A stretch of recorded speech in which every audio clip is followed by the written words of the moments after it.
Hey everybody, welcome back to our study in Romans. Went on vacation up to the mountains with the family, had a great time. So I missed putting out a study last week, but tonight we're going to be looking at Romans chapter 2, verses 1 through 16. Just encourage you to follow along. I encourage you to pause the video, go ahead and read chapter 2, verse 1 through 16. And we'll be right back.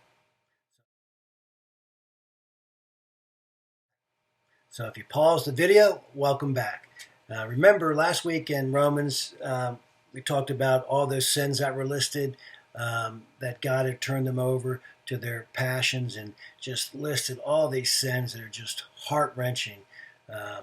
Here in chapter 2, Paul's going to be writing to the Jews, who have the law and have this special revelation from God, and then these Gentiles who think they're morally correct. So Paul's addressing this here, and he starts out in verse 1, therefore you, and this therefore you connects us all the way back to chapter 1, verses 18 and 19, that says, for the wrath of God is revealed from heaven against all ungodliness and all unrighteousness of men, who suppress the truth in unrighteousness, because what may be known by God, be known of God, is manifest in them, for God has shown it to them.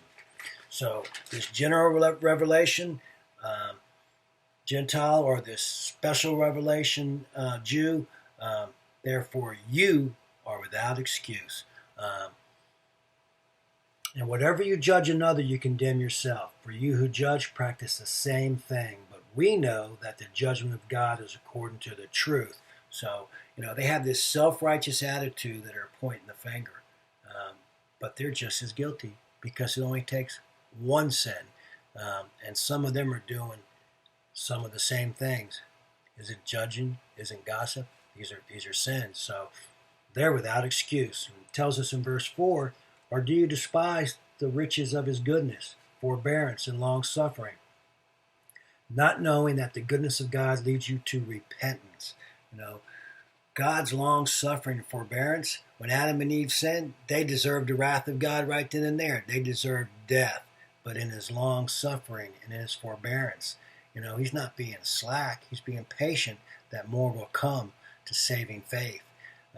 His goodness should be leading you to repentance, not to what it talks about here in verse 5, but in accordance with your hardness of your impenitent heart, you are storing up for yourself wrath in the day of wrath and revelation of the righteous judgment of God. So, the unrepentant heart is storing up wrath in the day of judgment, but God's goodness and his long suffering should be leading you to repentance.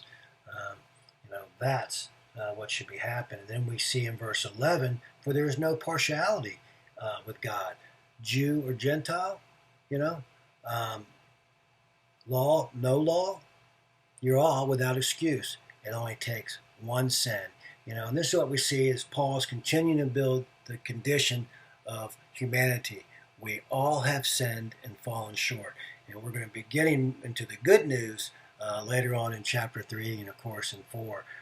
But it's just very important right now that we just stay along with this theme, that we all have sinned and all have fallen short.